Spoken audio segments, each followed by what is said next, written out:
Mabuhay everyone. So today we are going to discuss about the ROP, and for today's learning outcomes we have here to compute the appropriate reorder point considering the demand during lead time, and second is analyze inventory management problems and select suitable EOQ and ROP models to improve supply chain efficiency. Third is to interpret the results of EOQ and ROP calculations to make informed decisions about ordering schedule and stock levels. So first we have here the reorder point. So reorder point is the inventory level at which a new order must be placed to replenish stock before it reaches zero, ensuring continuous operations and preventing stock out. So reorder point is kung kanista ta mag-place of order para dili ta mautan ng stocks. We have here the formula to follow to calculate the ROP. So our formula is usage times lead time plus safety stocks. Safety stock. Usage is how many stocks will use. Lead time is how long will it arrive or the delivery. Safety stock is the extra inventory kept to cover unexpected demand or delays. So for you to understand, we have here the example. First is, if the company's expected daily usage is 100 bottles of wine, the anticipated delivery is 6 to 10 days. When will the company place the order? So we have here is, we have to calculate the ROP. So first is we have to use the formula, which is the usage times lead time plus safety stock. Safety stock. Our usage here is 100 bottles and the lead time is 6 to 10 days, and the safety stock is 4 because it is the gap. It is the gap. First is we have to substitute it to the formula 100 bottles per day times 6 to 10 days, which is the lead time, plus 100 bottles per day times 4. So to calculate is 100 times 6 to 10 plus 100 times 4. So the ROP for this is 1,000 bottles of wine.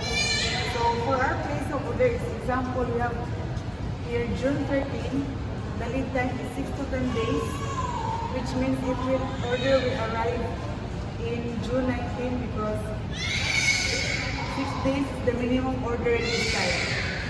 Next is the safety stock days, which is known siyang June 19 to June 23.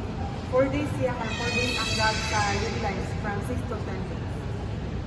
So this is the economic order quantity used to determine the most cost-effective quantity of inventory to order one that minimizes the total cost of ordering and holding stock. So in getting EOQ, we have here the formula, which is EOQ is equal to square root of 2 times 2 times O and over C, where O is the cost of placing an order, and is the number of units required.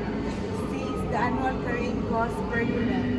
So under EOQ, we also have to compute the following: the number of orders per year, the total ordering cost per year, the average inventory, the total carrying cost, and the total cost. So we have here an example, which is the number of jars of honey required annually is 10,000.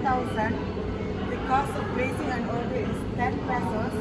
The annual carrying cost per year of jar inventory is 0.80. To determine the EOQ, we have to substitute into the formula 10 times as part of 2 times 10 times 10,000 is equal to 0.80, and the result is 500 jars. Next to compute is the number of orders per year. So we have here the formula N over EOQ. Substitute it. The N is 10,000 jars. EOQ is 500, and the answer is 20 orders. Next is the total ordering cost per year. The formula is number of orders times the cost of placing an order, which is 10 pesos. The answer is 200 pesos. Next is the average inventory, EOQ over 2. substitute it 500 EOQ divided by 2. The answer is 250 jars. Next is the total carrying cost per year. The formula is average inventory times the CC. Substitute it 250 times 0.80. Answer is 200 pesos. Last is the total cost, which is add DOC plus TCC.